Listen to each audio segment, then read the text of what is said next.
Assalamualaikum warahmatullahi wabarakatuh. Selamat siang semuanya, perkenalkan kami dari kelompok 4. Pada video kali ini, kami akan mempresentasikan hasil diskusi dari kelompok kami dengan judul Pompa Insulin. Kami beranggotakan 5 orang, dengan saya sendiri, Clara Salsabila Wijaya, lalu Rehan Tri Rizky, Roman Syahputra, Nyimas Anissa, dan Sarah Azahra. Oke guys, ngomong-ngomong tentang pompa insulin nih, kalian tahu nggak sih apa arti dari insulin itu sendiri?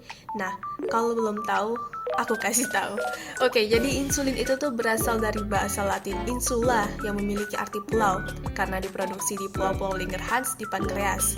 Insulin ini adalah suatu hormon polipeptida yang mengatur metabolisme karbohidrat. Insulin merupakan efektor utama dalam homeostasis karbohidrat, juga berperan dalam metabolisme lemak atau trigliserida dan protein. Hormon ini bersifat anomalik nih, yang artinya meningkatkan penggunaan protein. Mengapa sih insulin itu penting bagi penderita diabetes? Oke, seperti yang sudah saya jelaskan sebelumnya bahwa insulin itu tuh merupakan hormon alami yang diproduksi oleh pankreas untuk membantu tubuh menggunakan gula sebagai energi. Nah, diabetes sendiri adalah kondisi nih di mana tubuh pengidapnya tidak lagi mampu mengambil gula atau glukosa ke dalam tubuh sel dan menggunakannya sebagai energi.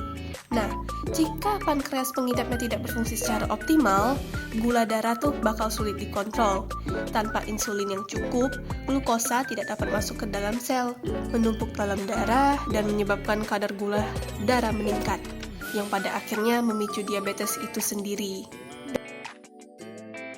Nah, kalau tadi pengertian insulin secara umum, berikut ini nih adalah pengertian insulin jika dihubungkan dengan pompa insulin. Jadi, insulin itu tuh adalah obat untuk memenuhi kebutuhan hormon insulin pada pengidap diabetes. Fungsinya untuk mengontrol gula darah guna mencegah berbagai komplikasi akibat penyakit diabetes itu sendiri. Mengelola kadar gula darah dengan baik bisa mencegah terjadinya kerusakan ginjal, kebutaan, masalah saraf, kehilangan anggota tubuh, serangan jantung, stroke, dan masalah fungsi seksual. Obat ini hanya tersedia dalam bentuk cairan yang bisa diberikan melalui suntikan. Suntikan itu sendiri dalam bentuk injeksi langsung ke dalam permukaan tubuh kita dengan melalui kulit ya. Dan dari sinilah peran insulin itu sangat penting bagi para penderita diabetes. Pompa insulin terbagi menjadi dua, yaitu suntik insulin konvensional dan pompa insulin informatika. Suntik insulin konvensional adalah pompa insulin generasi awal yang bekerja dengan pengaturan dosis manual. Penggunaan harus menghitung dan menyesuaikan dosis berdasarkan pola makan dan aktivitas fisik. Kelebihan dari insulin konvensional adalah biaya yang lebih murah, sederhana dan mudah digunakan, kontrol yang lebih fleksibel. Penggunaan dapat menyesuaikan dosis insulin secara manual sesuai dengan kebutuhan masing-masing dan lebih mudah untuk mengatur jadwal suntik sesuai kenyamanan pribadi. Kekurangannya adalah frekuensi injeksi tinggi, yaitu 3-4 kali sehari. Risiko tinggi seperti pengaturan dosis yang tidak tepat atau ketidaktepatan dalam waktu penyuntikan. Pompa insulin informatika adalah generasi baru pompa insulin yang dilengkapi teknologi informatika untuk otomatisasi pengaturan dosis dan dapat terhubung ke sensor glukosa. Kelebihan dari insulin informatika adalah akurasi tertinggi dalam pemberian dosis. Kemudahan pemantauan bisa dilakukan kapan saja. Frekuensi suntikan menurun dari 3 kali seminggu tergantung tipe diabetes. Kekurangannya adalah biaya yang lebih mahal, pengaturan yang lebih kompleks, perawatan yang rutin, dan keamanan data.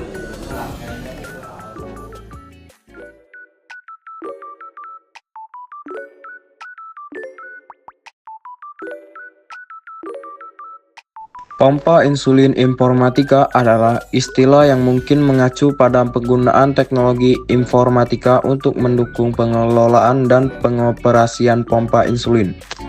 Sebuah perangkat medis yang digunakan untuk penderita diabetes untuk mengatur kadar insulin secara otomatis. Suntik insulin konvensional adalah metode pemberian insulin secara manual dengan menggunakan alat seperti syringe, spuit atau alat suntik tradisional. Alat suntik yang terdiri dari jarum, tabung, dan pengukur dosis insulin. 2. Pen insulin. Alat yang lebih modern berbentuk seperti pena untuk memudahkan pasien menyuntikkan insulin. Cara kerja insulin pump. Yang pertama, pemberian insulin basal. Insulin diberikan terus-menerus dalam dosis kecil sepanjang hari, berfungsi menjaga gula darah tetap stabil saat tidak makan. 2. Pemberian insulin bolus. Insulin tambahan diberikan sebelum makan atau untuk menurunkan gula darah tinggi. Pasien dapat mengatur jumlah bolus berdasarkan jumlah karbohidrat yang dikonsumsi. 3. Pengantaran insulin. Insulin dari reservoir pompa dialirkan melalui selang kecil ke kanula jarum halus yang dimasukkan di bawah kulit, biasanya di perut atau paha.